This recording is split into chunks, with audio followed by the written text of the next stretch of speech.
morning, Abby, it's Monday, and I was kind of hesitant to make this video because it means that I'm probably going to have to put the words "be more chill" in, like, the title or description or something, and I don't want to do that because Be More Chill is a very popular musical, and so that if I put Be More Chill in the title, that'll make YouTube more likely to recommend it to people, and I don't want this to be the video that makes my channel go viral. But anyway, today, I'm going to tell you all about a musical that I like called Be More Chill, and I'm going to be a complete disorganized mess while doing it, but, like, at the same time, if you didn't expect that at this point, do you even know who you're watching?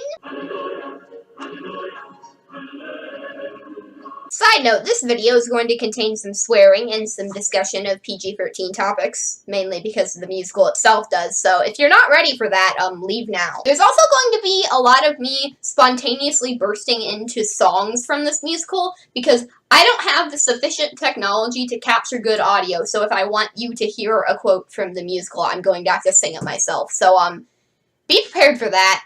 As I said, this video is a mess. I don't even know why I'm making it, but here we are! Be More Chill is this musical that premiered in 2015 at the Two River Theater in New Jersey, and the basic premise of it is that there's this kid named Jeremy, and he's, like, really nerdy and socially awkward, and he takes Japanese drugs that have a Keanu Reeves-like supercomputer inside it, and it's supposed to make his life better and make him more popular, but it actually just ends up ruining his life in the span of, like, 2 days.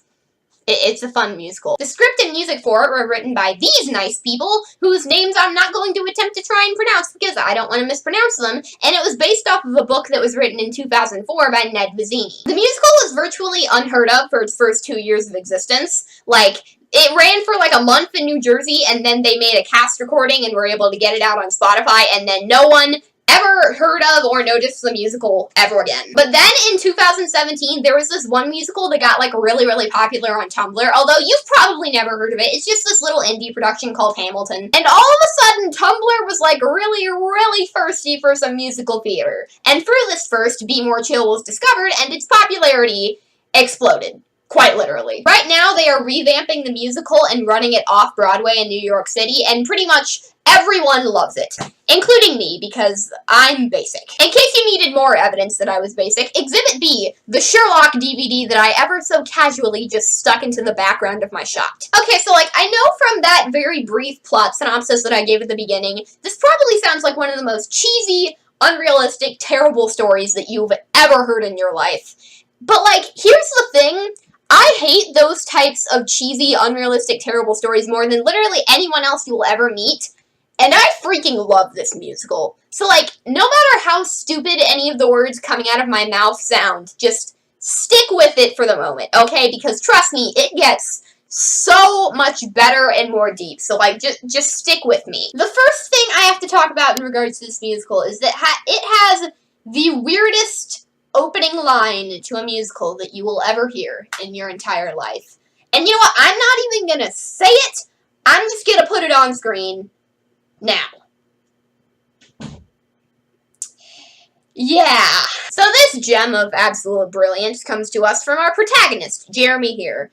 Jeremy is just this, like, little adorable ball of, like, social anxiety and self-hatred, and, like, he just needs a hug, honestly. I just want to, like, walk up to him and just give him a hug, because he needs it. Jeremy wants to be more popular, but he doesn't want to be, like, super popular. He just wants to be popular enough so that he'll stop, like, overanalyzing every single thing that anyone ever does ever, and so that people will stop bullying him, and also so that his crush will acknowledge that he exists. Jeremy's school is currently having sign-ups for the school play, and Jeremy is originally hesitant to join because, and I quote, "It's a sign-up sheet for getting called gay, and that's not what I need right now." But seeing his crush Christine sign up motivates Jeremy to do so anyway. Then there's a scene where Jeremy tries to talk to Christine, and it's wonderful. Like, Jeremy asks Christine if this is the room where you meet for the play, and then Christine jokingly says, "No, this is where you meet for the swim team." And then Jeremy takes her seriously, and he, like, literally starts to get up and leave, and then Christine's like, "No, I'm kidding." And then Jeremy goes full dad joke mode, and he's like, "Well, I'm Jeremy." We then get a song where we learn some more about Christine's personality, which is fitting considering that the only thing we learned about her in the opening song was her name. Repeated over and over and over. Christine! We learn that Christine is very passionate about, well, everything, but more specifically, she's very passionate about theater, and this combined with her ADD makes it very hard for her to relate to other people her age. Basically, Christine is just like a more extroverted version of myself, and if you were to take Jeremy's and Christine's personalities and mash them together, you would literally get me. We find out that the school play this year is going to be Shakespeare's A Midsummer Night's Dream, but with zombies, because the theater department is running out of money. It's funny, because it's true. Then Jake, who is this, like, sporty, athletic dude bro guy, goes up to Christine, and once again, Christine is just stuck in, like, one of the most awkward conversations that I've ever witnessed in my life. Hey, weren't you in the play last year? Yeah, Romeo and Juliet. Yeah, you were that girl who died. Juliet. Her name was Juliet. Hey, can I tell you something? Last year in the play, when you died, that was, like, the saddest moment of my life. And it's like all of the pressure that I constantly feel to be the best at everything all the time just melted away. And then afterwards, when you got up to do your victory dance, the bow, it's called a bow. Yeah, that. When you got up to do that, I remember thinking to myself, I'm glad that girl's not dead. Jeremy has a line of dialogue where he insinuates that he has literally had, like, anxiety, panic attack breakdowns due to not being able to talk to Christine. This kid needs therapy, I swear to God. Jeremy goes to the school bathroom and he runs into this a-hole bully kid, Rich, and they have some rather amusing dialogue. Rich is about to beat the crap out of Jeremy, like he always does, but then he gets stopped by some spooky lighting and sound effects. Ooh. Theater. He asks Jeremy if he remembers what Rich was like during their freshman year of high school. Jeremy responds by saying that Rich didn't go to their school freshman year. Damn. Rich starts singing a musical number about how when he was in freshman year, he was pretty much just like Jeremy is now, and while doing so, he accidentally on purpose makes a Hamilton reference. However, Rich says that he became popular and everything changed for him when he got a squip. What's a squip, you may ask? Well, it's from Japan! I'm sorry for that. SQUIP stands for Super Quantum Unit Intel Processor, a phrase that makes absolutely no sense once you Google what the words mean. Basically, it's a Japanese supercomputer inside a pill, and you take it, and it implants in your brain, and it's supposed to make you, like, cool. Jeremy is hesitant to believe Rich, mainly due to the fact that the only way to get a squip is to bring $400 to a dude in a back alley behind a Payless shoe store, but he is desperate enough for affection at this point that the concept is enticing to him. Then Jeremy and his best friend Michael sing a song about how gay they are. Not really, though. But kind of really. Kind of like Sherlock gay, where, like, everybody knows that it is, but, like, the writers choose not to make them explicitly gay for several reasons. Except Sherlock, you could argue, is a queer bait, whereas the writers of Be More Chill are actually accepting of other interpretations, and they were even considering them themselves when they were writing them, whereas Sherlock, they're just kind of like, oh, we're gonna have Sherlock and Watson have a bunch of sexual attention and then just never resolve it because we're terrible people. Okay, so we have to talk about Michael for a second because Michael is, bar none, the fan favorite Be More Chill character. Michael is like the wacky kooky side character, and like he always has like headphones on, he's listening to music, and he like buys Ecto Cooler in a back room at Spencer's Gifts, and you guys don't even know what Ecto Cooler is, do you? For the record, I didn't know what it was until they explained it in the musical, so, like, I'm not shaming anyone for not daring to know of the random 80s soft drink that was made to tie in with the real Ghostbusters for some reason.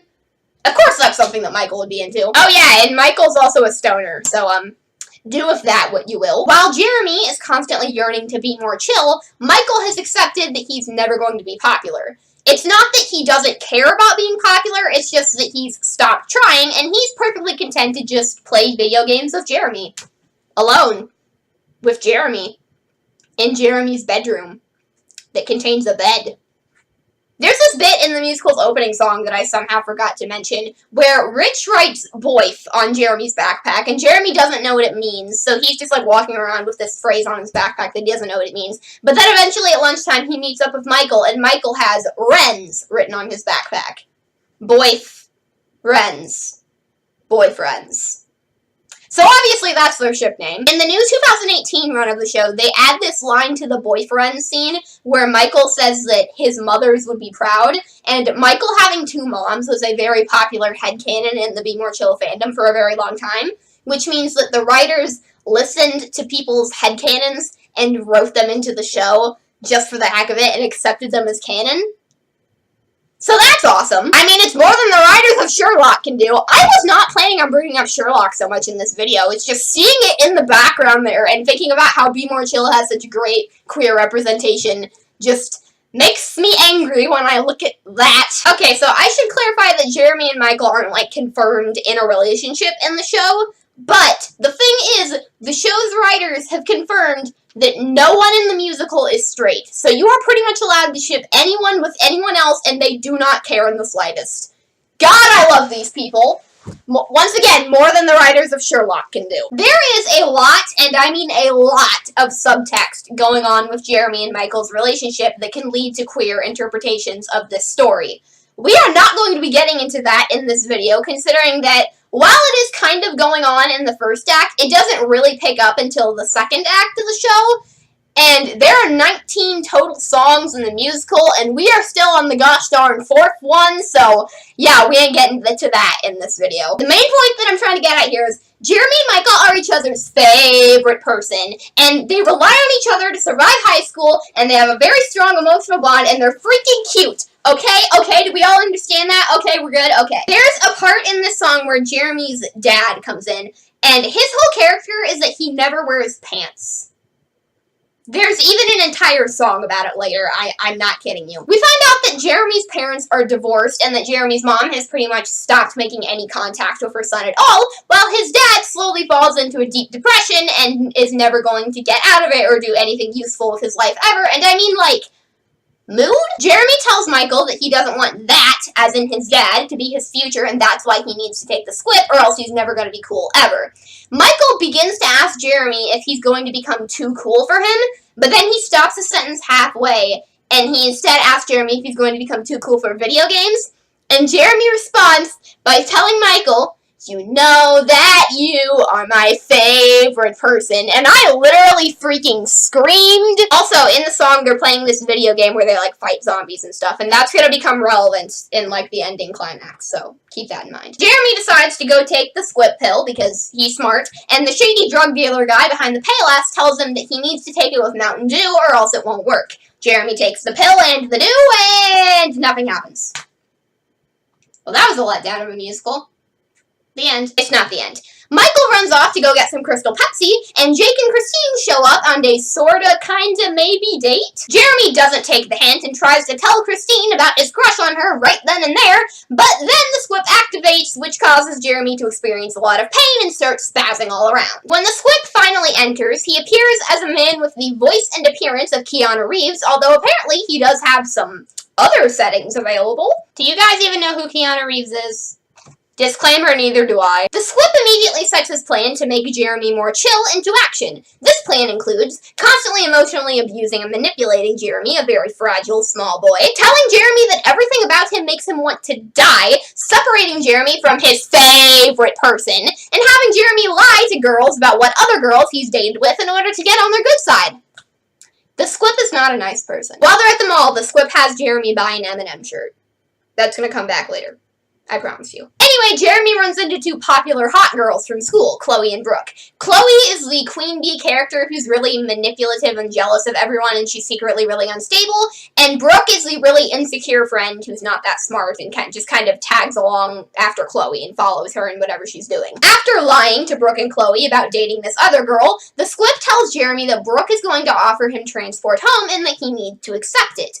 Brooke then offers Jeremy a ride, and Chloe soon joins in, and it is very heavily implied that they're offering him more than one type of ride, if you know what I mean. Jeremy declines their offer because he's supposed to go meet Michael, but the squip then informs Jeremy that Michael has left the mall without him, so now Jeremy's stuck in the mall alone without transport home. Because he's an asshole, the squip uses this as an opportunity to remind Jeremy of how everything about him is so terrible. Because, you know, Jeremy isn't constantly reminding himself of that every single second of every single day. Because anxiety. I really don't like the squip. In the last musical number, the squip had this mantra that he chanted at Jeremy that went, "Everything about you is so terrible, everything about you makes me want to die." And so in this song, he has Jeremy repeat it back to him. And when Jeremy says, "Everything about me makes me want to die," there's this tiny little voice crack in his voice, and it's so freaking sad. I want to hug this poor child wild. Oh my god. If the Squip's method of making you more chill is making you hate yourself on such an extreme level that you will do whatever it says, that really makes you wonder about Rich, doesn't it? It doesn't help that we find out in the next scene that Rich's dad is an alcoholic and that he's usually passed out by 9. And I know that this sounds super sad right now, but guess what?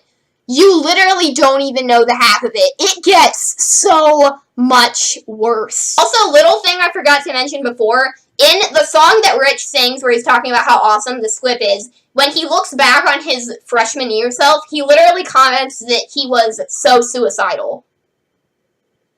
Jesus Christ, Rich needs a hug too. The next day at play practice, we find out that Chloe used to date Jake and she's not quite over him yet. So seeing that Jake is interested in Christine makes her just a tad bit salty. She starts trying to get Christine to question if Jake is actually really into her, and she says stuff like, oh, Jake hasn't shown up to play practice yet. That seems fitting for him considering that he's always jumping from one extracurricular to the next. This tactic is effective, and Christine starts feeling a bunch of muddled emotions, and in an attempt to sort them all out, she decides to talk to Jeremy about them. She tells him about how there's this guy she knows, and she thought that she knew him really well, but all of a sudden he's changed now, and she doesn't know what she feels towards him, but she doesn't mention Jake by name. And can you see where this is going yet? However, halfway through Christine's little musical number that she sings about this, she begins to realize that she may also have feelings for Jeremy as well, which just puts even more confusion into this whole mess. There's this dramatic moment where Christine's about to tell Jeremy about the guy that she'd kind of be into, and there's this dramatic drum roll, Jake, and then Jeremy dies of sadness. The end. It's not actually the end. However, this is where I'm going to end this video. I might make a part 2? Is there anyone who even wants a part 2? Like, honestly, why would you want to see another video of this? However, if I do decide to make a second part, in that part, I will be recounting to you the night when Jeremy was sexually assaulted, Michael had a panic attack in the bathroom, and Rich set Jake's house on fire. Abby, I'll see you on Friday.